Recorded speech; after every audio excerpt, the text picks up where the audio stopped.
Good afternoon, everybody. My name is Dave Sweyer. I'll be hosting today's webinar on leading change with a purpose.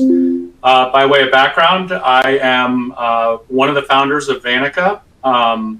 And prior to Vanica, I owned and led a community association management company called CAMS for 23 years. So I've been in the industry for a very long time, had the opportunity to see it both from managing community associations and then developing software for the industry. So I have quite a bit of time in this industry. I'm excited today to talk about change, one of my favorite subjects in the world, and I'm being sincere with that. For the first probably 30 years of my life, I suffered change. So my father was moving up the career ladder with a big corporation, and we moved a lot. So I was faced with a never-ending routine of changes. I lived in 22 houses by the time I was 19 years old. And none of those changes would I have initiated on my own, and I probably suffered them at that time. But as I reflect on that time in my life, I realized that I started to develop some foundational understandings of how to, quickly go through change and really understand what it takes to be successful. So I had that experience early on, and then I've actually been in 7 different industries. I've mentioned that I was in community association management for a long time, but I've actually worked in 7 different industries. So each of those industries are unique and different. And, from a personal standpoint, I needed to grow. So today my goal is to talk about 2 kind of frameworks of change, just to help you put it in context.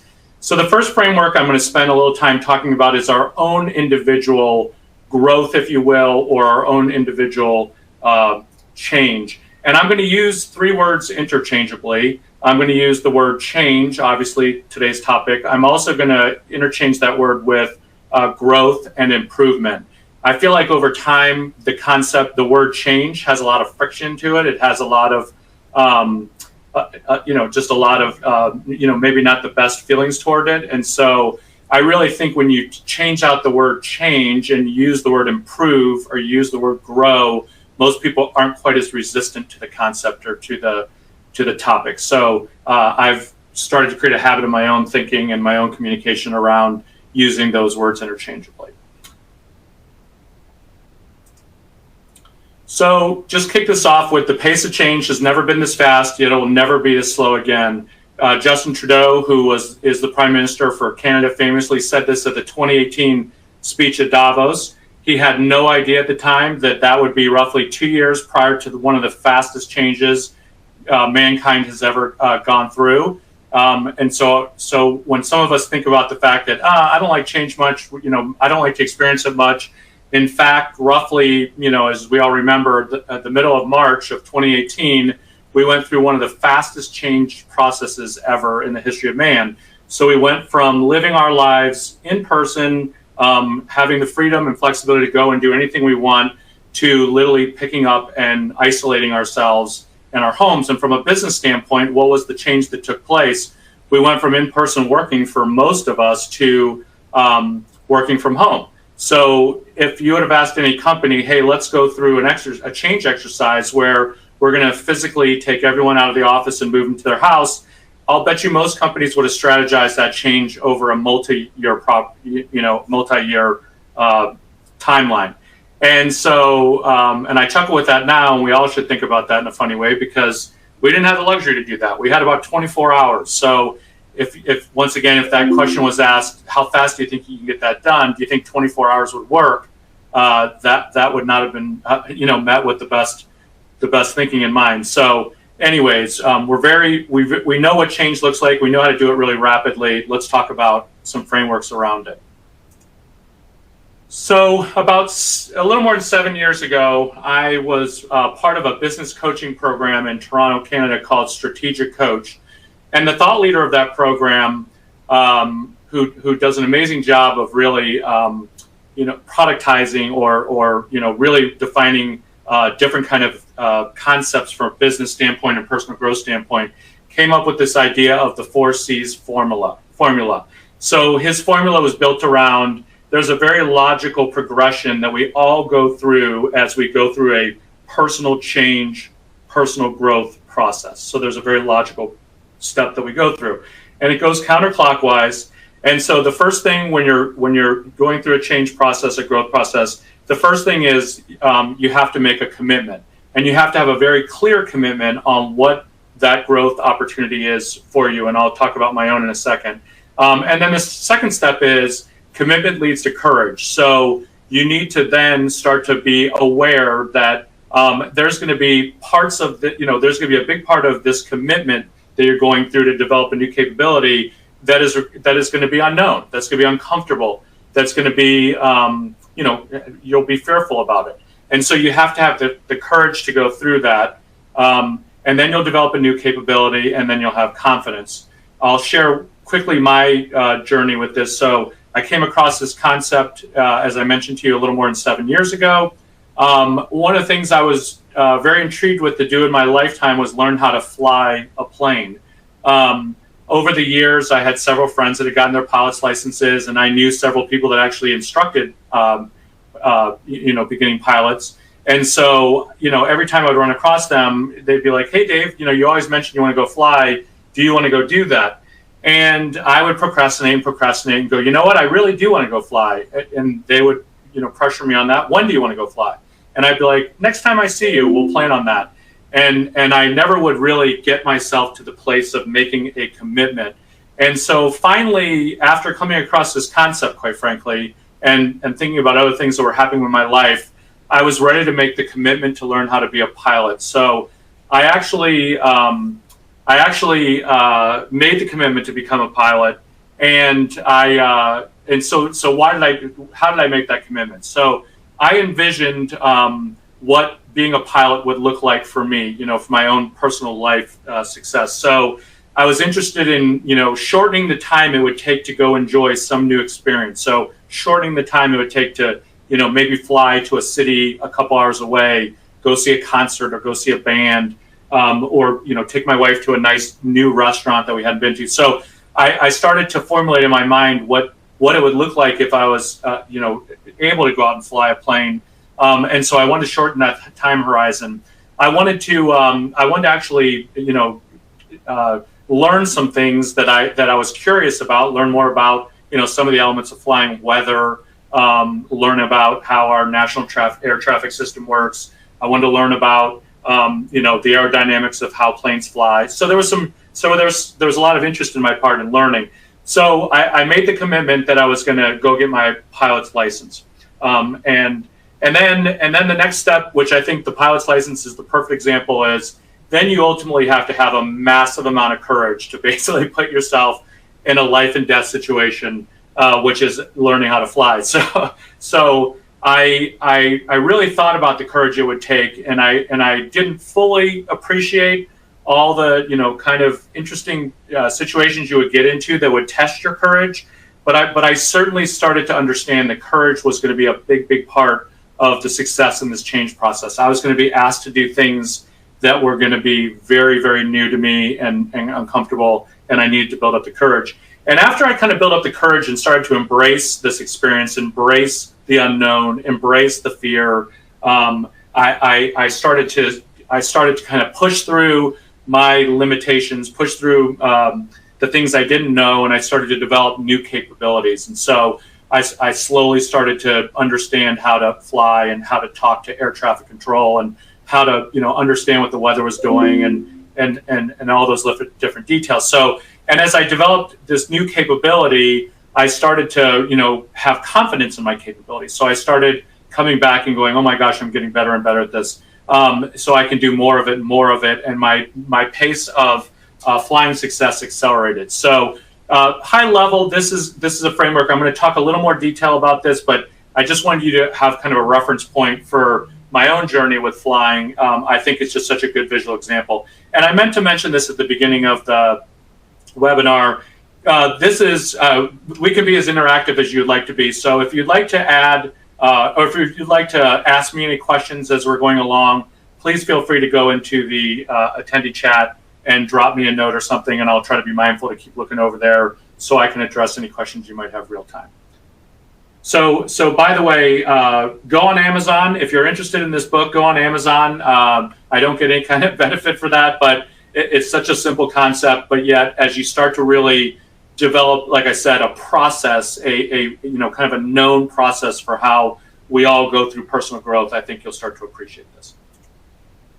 Okay, so once again, the commitment, and I just want to dive into this a little bit further. So once again, as you think about your own personal growth process, you really want to identify what is it you're committing yourself to do. What does that look like? In the business context, it's going to be, what is your vision? What are you trying to achieve? What's the outcome of this new pursuit that you're going after, this new growth opportunity? And so you want to identify what your commitment is.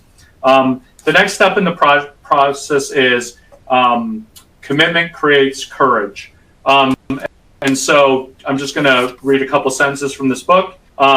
So courage suddenly puts you in a position where you can fail. And it's scary because you're risking what you've already achieved. You're betting your past and present on the future. You're taking yourself out of your existing comfort zone, letting go of your existing confidence to create a higher level of confidence, which, by the way, puts your brain on high alert that it now has to create an entirely new capability. So one of the things that I think is often underrepresented, understood is the courage piece. I think when most people think about change, they actually want the opposite before they will commit. They want confidence. They want clarity. They want to know perfectly what the outcome is going to look like.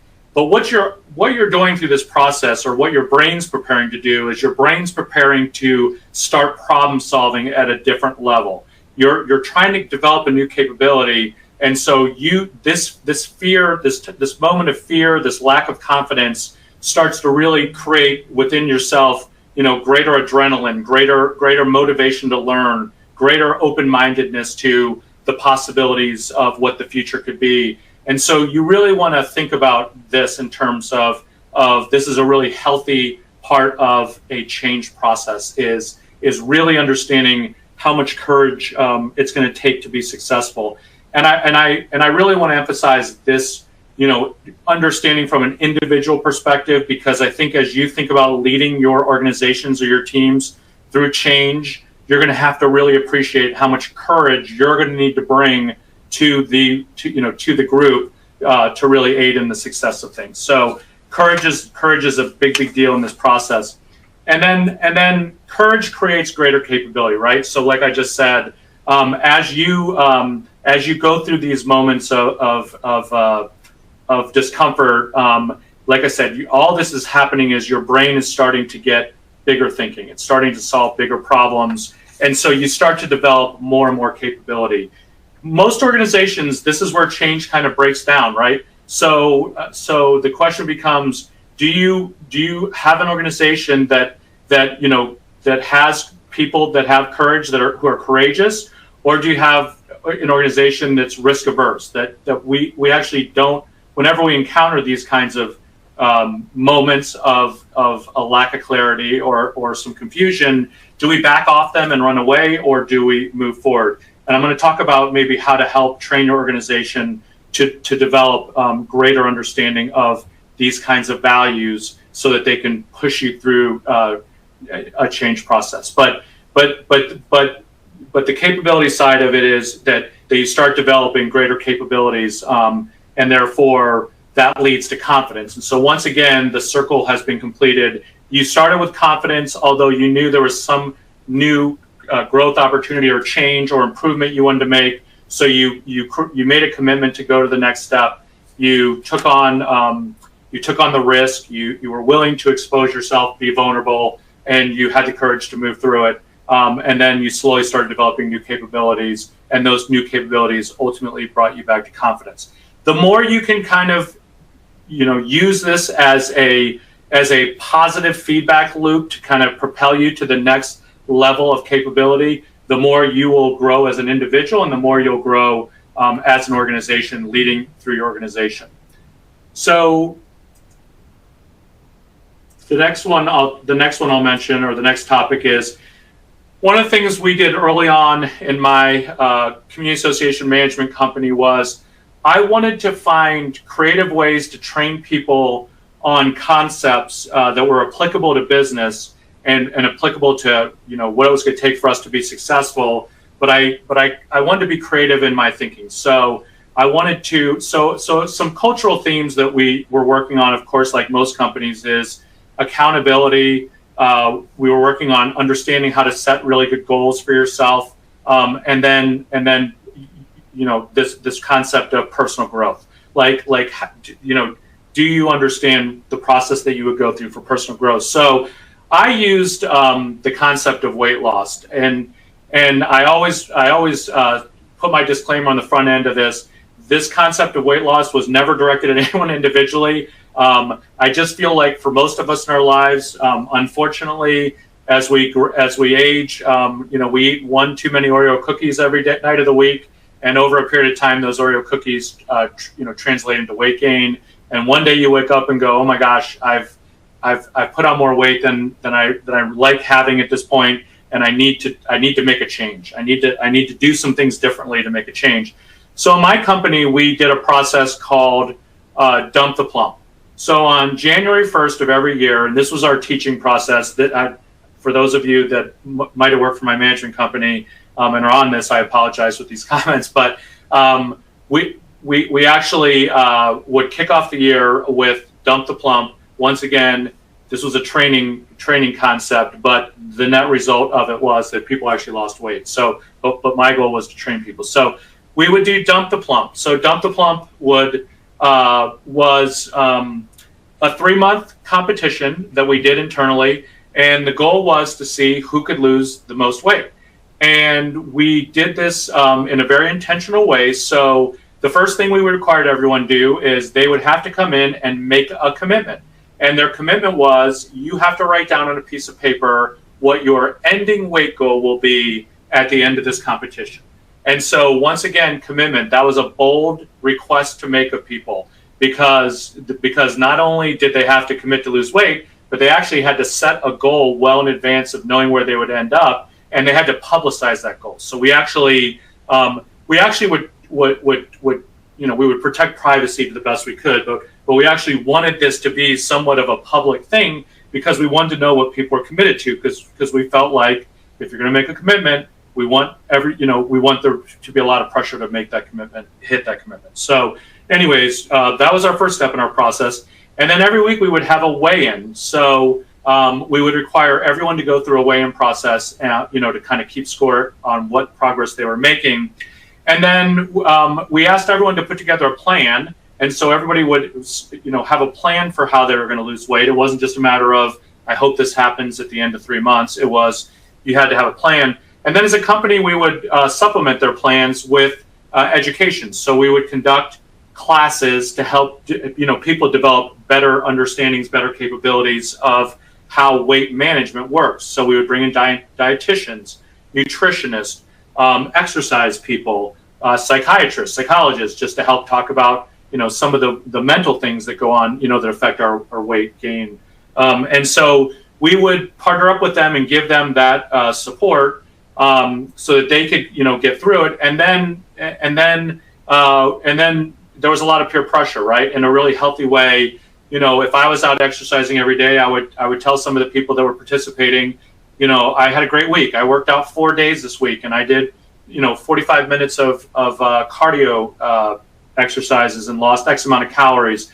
And so we become very intentional in having a peer support effort throughout this process. And at the end, we would all weigh in. We would have a big reward system based on the people that hit their goals that they committed to do, and then we'd have some additional awards. My only point of sharing that whole story is we were teaching people about how to manage a change process. And so we were trying to teach them to understand there's, very logical steps that we go through. You're going to make a commitment. You're going to have the courage. There's going to be weeks where you're not going to lose weight, or you're not going to lose as much weight as you think. And yet you got to, in the face of that unknown, in the face of, having confidence that whatever your strategy is working, you just keep moving forward. And then slowly you start developing a new capability. Your body's burning more energy. You're eating well. You're exercising. You're doing all the right things. And then that gives you the confidence to then continue that and or develop the next capability. So that was how we taught the organization about how to individually to go through their own change process, if you will. So the question I'll ask you at this point in time is, how does your organization view technological change, or generically any change at all, right? Culturally, have you prepared your organization to think about change in terms of opportunities, or is your organization more based on the threat of change? It's important to know this. So I think, sometimes we put change in the context of a one-time event. Maybe I'm just going to do a one-time thing, but I think that truly great organizations build into their cultural habits the concept that they embrace change, that they have really well-known understanding of how a change process works, and they embrace the opportunity to do that. So what are the drivers for business change? So, now that we kind of have a framework for how we think about it personally and how we go through it, and we have some general understanding about what that means for our culture of our organization, then what types of changes are we faced with as community association management companies? So, obviously there's technology changes, there's organizational changes. So, organizational changes can be, you're turning over people, or you're opening new offices and you're adding more people, or your leadership structure is changing. So there's a variety of different types of organizational changes. There's cultural changes that are happening. So, as your culture, kind of evolves, whether intentionally or unintentionally, there's changes that are happening. Competition creates a lot of reasons for change, right? So, depending if that's good or bad, we're generally having to factor in our competition and adjust ourselves, change based on what's happening competitively. And then lastly, our business model. We might need to, from time to time, rethink how we approach this business and how we organize ourselves for this business, how we price our services, and therefore make a change to get ourselves better aligned with where we need to go.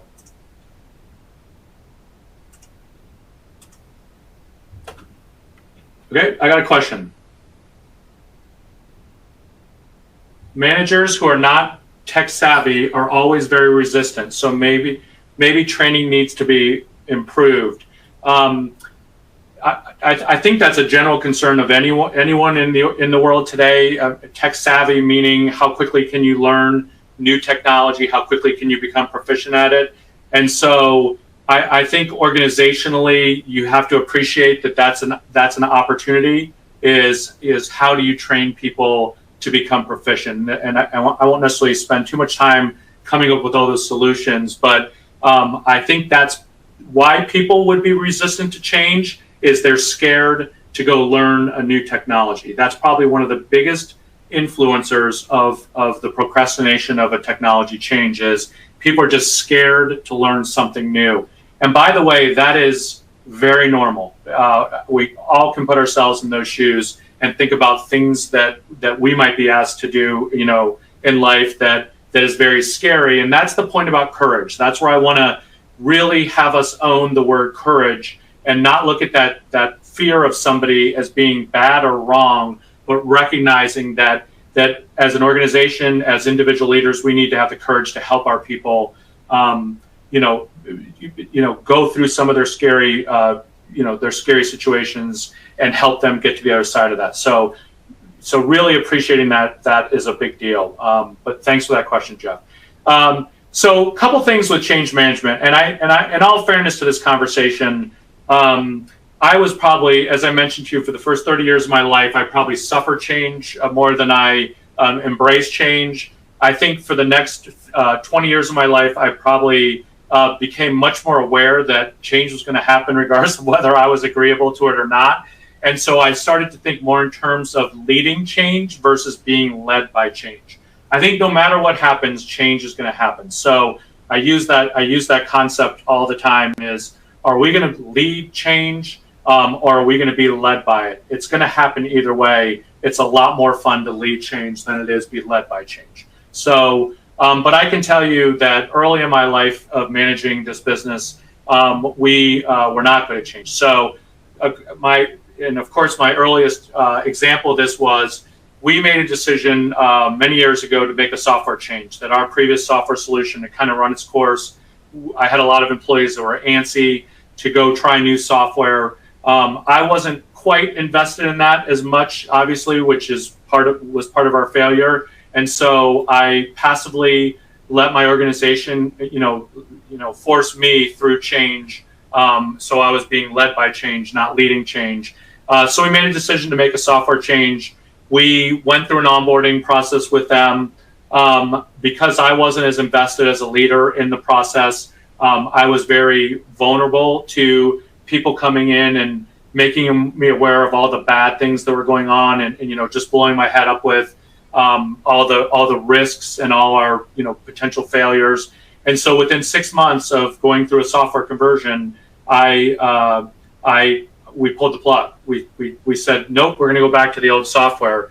And it was probably one of the dumbest business decisions of my life to not really get on top of that, but one of the best learning moments for me, because I had to appreciate, upon reflection of why we failed, that the reason why we failed as a company is because I failed them as a leader. I failed the company as a leader, and I wasn't prepared personally to lead the organization through change.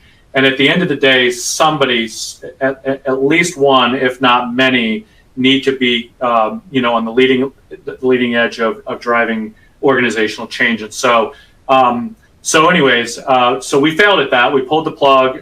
That probably cost our company probably 5 to 7 years of business growth, which I didn't fully understand until obviously our business, our lack of business success became very clear. And so so I'll go into more detail on this, but I started to build up in my own mind a very good understanding of what my responsibility is and what it took to be really good at leading a change process. And so, the big thing I came out of that was I had to be very careful to use the word change in our organization. As I mentioned earlier, change is not a glamorous word, not a sexy word. As a matter of fact, it's the opposite. And so it's met with a lot of resistance and frustration by people. So I had to help start to think about in the context of, hey, I see an opportunity for us to improve. I see where if we do this, our organization will grow in our capability, and start thinking in those terms. So let's talk about the 6 critical steps in a change management process. So we know what it takes individually now. We have our 4 C's framework. We have some general understanding of the different types of change. And so what are the steps we need to do as an organization? So very simply, the first step is we need to prepare our organization. So prepare your organization for change. So the very first step is in change, you need to first sell yourself. As the leader of your organization, you need to sell yourself on what that change is going to do for your organization. If you're not committed, you have no ability to commit the rest of your team. So sell yourself. So my first bullet is establish a clear vision. That clear vision is most important for you, and then it gives you obviously the ability to be able to convince others of what your vision is. So define the objectives and the outcomes you want to achieve. The second one is recruit change champions. So depending on the size of your company, depending on the type of change you're going through, I got really good at identifying people in my organization that I knew could understand the vision and be very, very in support of that. And then secondly, they'd be willing to take on their own leadership role and provide courage and provide kind of the problem-solving capability to move us through our moments of need. So recruit change champions and then develop a comprehensive plan. So really give a lot of thought to how you'll get from point A of the change process to the outcome, the desired outcome you're working to achieve. So I think really having that clearly understood, and that's as much about having a clear process to go through. But once again, I think you're building up your own confidence as a leader that, hey, we know what this future state looks like. We know what it's going to take to get it there. I'm pretty good now at articulating that to my teams and to my various stakeholders. And so now we're going to drive through it.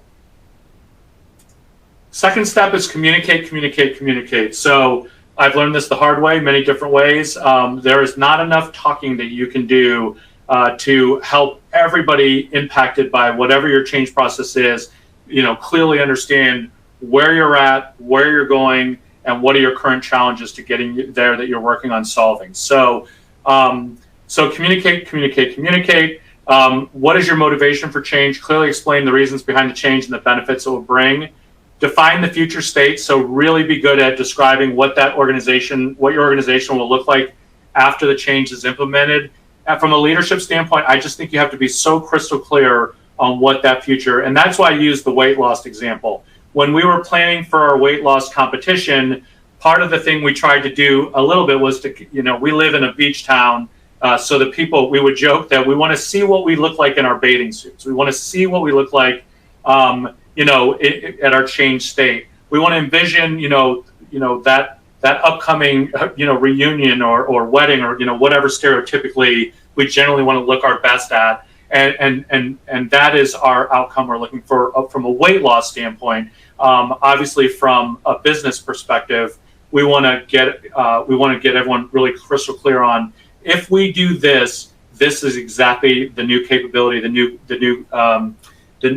thing we'll be able to do really well. And then we want to ground everyone in the process. So I think this is also important, is you have to constantly set the right expectations. You're going to move at a pace. You're going to encounter problems. It's not going to be easy. You're going to have setbacks. You could have, real consequences, right? You could lose a customer. You could lose an employee. That's not your goal. But rationally, depending on the level of, commitment that you're making as an organization, there's some real risk, and you just have to really get everyone grounded in a reasonable expectation. Anyways, this is an important one, and I think you have to constantly update people's expectation, where you're at in the process, so that they keep their expectations aligned with reality. And then you need to implement the change. So you need to follow your plan, execute the steps, and then regularly update all stakeholders. I think you have to constantly, once again, back to communication, keep everybody in the loop. Make sure everyone knows what progress you're making, and then what the next steps are, so that, because depending on the significance of the change process you're going through, you don't want the horizon to be, appear so long that you're never going to get to the finish line. So the way people will stay in the game, just like your weight loss example, is if your goal is to lose 10 pounds, you really need to celebrate when you lose your first pound. A lot of people start to think, God, I'll lose 10 pounds overnight. I'll hit my goal. That'll be easy, done. And the reality is, it's just not that easy. So you have to appreciate, hey, you're going to have to, work out for 4 weeks straight, and you're going to have to, reduce your calorie intake. And if you do all those things, you're going to lose a pound. And once you kind of understand how to lose a pound, you're going to be able to work on the next, incremental improvements to get to the next stage. So anyways, continually keep your stakeholders updated.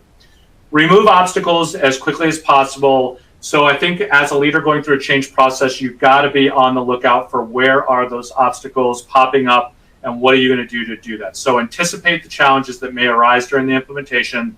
You will have roadblocks. You will have bumps in the road.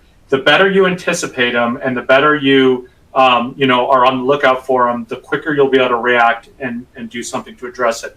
If you're not prepared for it, as we all know, if you hit a bump in the road, that bump can do a lot of damage if you're going 100 miles an hour over it versus 2 miles an hour over it. You want to develop strategies to overcome them, and then you want to act quickly to remove obstacles. So once again, you've got to be very diligent in removing obstacles as fast as possible. Number 5, systemize the change. So you've now invested a whole lot of energy, a whole lot of time, probably a whole lot of money in going through a change. And now you need to institute that change in your company. So whether it's a process or a policy, you're not going to allow people to go back to the old state. Can we run 2 software systems at the same time? If we don't like this policy, can we always use this alternative policy as an option? You don't want your organization to go backwards. So you want to systemize the change, and then you want to, continually train employees on the new processes, so that just becomes part of the new future of the organization, and you've let the old past go behind you, right? So you want to really spend time on this. You will get, depending on the commitment, depending on the level of change you're going through, you will have people that no matter what you do, they're going to want to go pull back to the old, and you're just going to have to be very diligent about building in, these changes permanently into your organization and not allowing people to go back. And so for a period of several months, you're going to have to be on the lookout for that.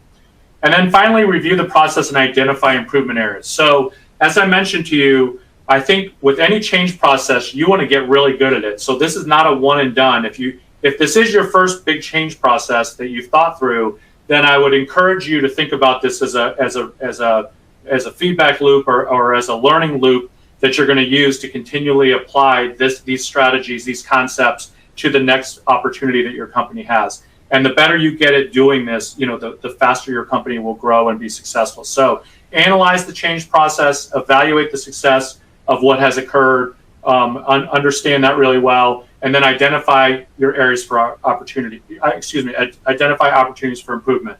So determine those areas where the process could have improved for future changes. Really understand that, and then build that back in. And I would encourage to actually jump into your next change process. I know that sounds exhausting, maybe to some of you, as you contemplate maybe something big, but as you develop, kind of the muscle habits around change and embracing it, you'll really, benefit from that a lot, and your horizon of opportunity for your business will really grow. I'll talk to you about 2 successful change events, just real quickly that we went through at CAMS that I think are really relevant to this conversation. So, of course, Vanica was a massively big change event for us. And so CAMS had, as I mentioned to you, used a software for a long period of time, tried a new software for 6 months. We failed at onboarding that. So we had developed a little bit of, a resistance to considering new software. We knew organizationally that we needed new software. We knew we had outlived our software, but we had some bad experiences, right? So we had to really work hard to overcome. But for this change, I was up to the task. So I was very committed to the fact that my management company had hit a ceiling from a performance standpoint, that no matter what we did with the existing software, we were going to never be able to get any better from a performance standpoint than we were where we were at. So I built this story in my head, and so I sold myself really hard on the fact that our company was ready to take on this real big change process of a new software application. So I sold myself, like I mentioned, which was a big deal. And then I actually spent a fair amount of time selling what I call my champions on the new software. So we spent a lot of time envisioning the future, what our company could be like in the future, where we could go with this company, what we could do. And so we developed a really great vision for what that would look like. The next thing I did, as I mentioned, was I recruited my champions, and my champions helped me sell to the company, to the organization, to our customers, what this vision could look like. And we were very clear on, where we're going to go with that. So once we felt comfortable that we had everyone, kind of gazing to the future and envisioning what could be, we then laid out our plan and articulated the plan to say, this is how we are going to go about moving through this process. And at the same time, knowing that we had failed in the past, we also built into the plan just the pure expectation that we were going to have problems, like we were going to experience challenges, and that was going to be good, because that was going to be our opportunity to show our courage and problem solve our way through those. And so we as those problems happened, and they happened, as you would expect, we were really, really prepared to tackle them very aggressively. And so that was a really big benefit. So we worked our plan over and over, got everyone, moving through things, continually identified improvement opportunities to get better and better with this. And we slowly started to build up our confidence with this change that we're going through, and all the people that were starting to become, effective again at their roles. And then after we got through that, we really had a new capability as an organization. And so that vision we had for what the potential of this company could be, was really well defined. And I'll brag on that company for a second. From the time we onboarded Vanica to roughly 5 years later, and this is exactly what we envisioned, was we ended up opening 7 new regions for the company. We ended up growing our associations by roughly 100%. We grew our revenues by roughly 6 times what we were when we started this process. So, and we created a lot of new jobs, and we created a lot of new opportunities, and it was a very cool thing. And the good news is, we didn't perfectly envision that level of success, but we certainly came close to understanding that if we would take on the risk of this change, there was going to be a really, really huge benefit, huge outcome for us. So that was a really cool change process. And then the last one that I went through with that company was I had been with the company for 23 years, and I knew that I wasn't going to lead the company forever. There were other things in life that I was starting to think about doing. And so I, just thinking again about a change process, first my own change process, which was, could I be replaced, right? Could I go through my own change journey, growth journey, to see that, to develop somebody else to take my role and free me to go do something else. And for many of you business leaders out there, for many of you entrepreneurs, that's a really big ego change. So anyways, I sold myself on the concept. I made a commitment to do it within a period of time. I understood what the courage was that was needed to go through it. And so what I needed to do was I needed to prepare the company to run with a new CEO in place. So we went through a series of many conversations about what the future of the company, again, what was our vision for the future? Why would a new CEO be able to take the company from where it was to a much, higher state of performance. And so really create a compelling vision for that. And then once again, without going through all the steps, went through all the different steps logically on leading the company through a change process. And so much to my sadness, it went really well because the company actually has performed significantly better since I'm no longer CEO. But I do feel great confidence that that what we did from a change management process with him, the new CEO, bringing him in, preparing him like we did, preparing the organization, having a really good plan, executing against the plan, we really ended up preparing the organization for the next level of capability of success. So those were really my 2 personal big ones. And people, at the end of my career, I kind of got a kick out of identifying myself as the person that my job was to break the company as much as possible, and my team's job was to go change the company, grow the company into the next capability. Because I just felt like if we got too complacent, too comfortable with where we were, we would lose our edge, we would lose our ambition. And so I was the guy that would spend a lot of time breaking stuff. So I'd break us by testing out new technology. I'd break us by changing organizational structure. I'd break us by going into new markets where we weren't prepared for it, and just continually challenge that. So anyways, that was that. Just my last slide for change, key change success influencers. This is just something that I started to develop my own kind of habits around. First of all, anticipate change. So I can't emphasize enough that our world, again, Justin Trudeau, our world is changing very fast.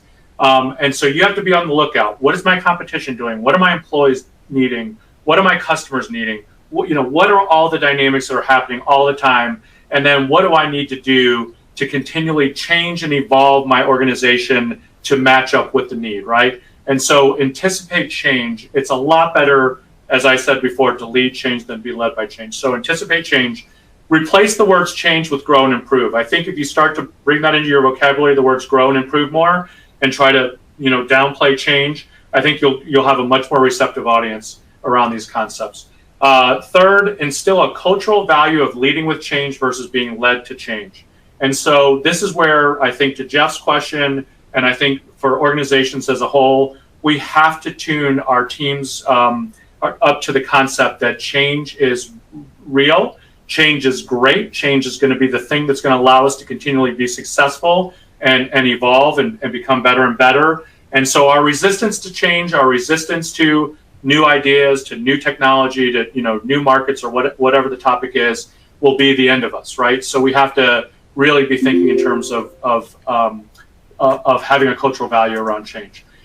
Be willing to break stuff, so you're not getting too fixated on any concept, process, or product.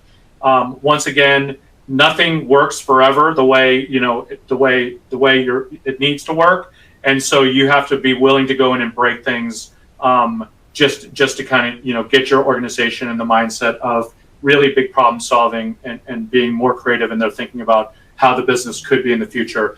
And then the last thing is, and we talked about it a lot, but lead with courage. So be the rock for your company that people lean on in their moment of weakness.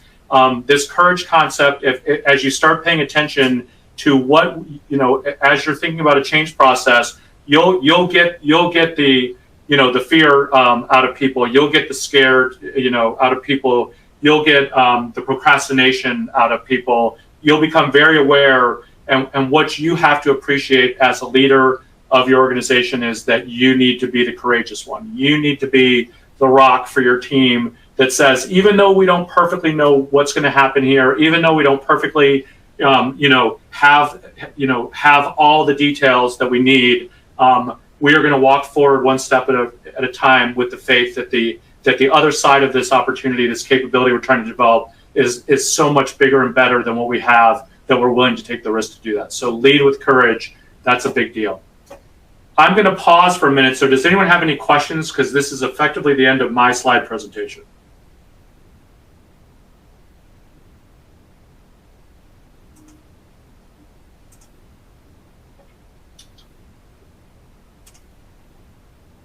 Okay, I've talked for 45 minutes, and that's what we're scheduled for, so I'm going to wrap it up. If you have any questions, please feel free to throw them. Okay, we're getting some things here. Great point. It may it may take employee to, but yeah, part of a change, and you'll get me in my more aggressive state. You will have rocks in your organization that could be really resistant to anything you want to do. And you just have to ask yourself as an organization, do you want to be compromised by the lowest common denominator person in your group, who doesn't want to see your company grow, doesn't want to see your company achieve whatever success is available to it. So those are that's the courage decision, right? Do I have the courage to move forward knowing that I may not have all my team members be willing to participate in this? Okay, so once again, last slide. Please go buy this book. I think it's a very simple representation of what a change process looks like for us individually, and then how you can start to, use it in your personal lives.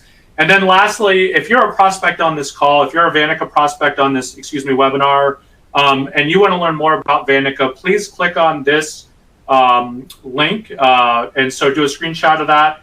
And if you complete a demo for your company, we will send you a $250 gift card to buy your team lunch on us. So if you'd like to check out Vanica, go ahead and click on that QR code, and then you'll be able to do a demonstration, and then we'll reward you for that. I appreciate the opportunity to speak to you all today. Hopefully you got some benefit from this. Hopefully you have a framework for both your individual growth and your company's organizational growth. And I look forward to the next opportunity I get to do this again. Thank you. Thank you very much.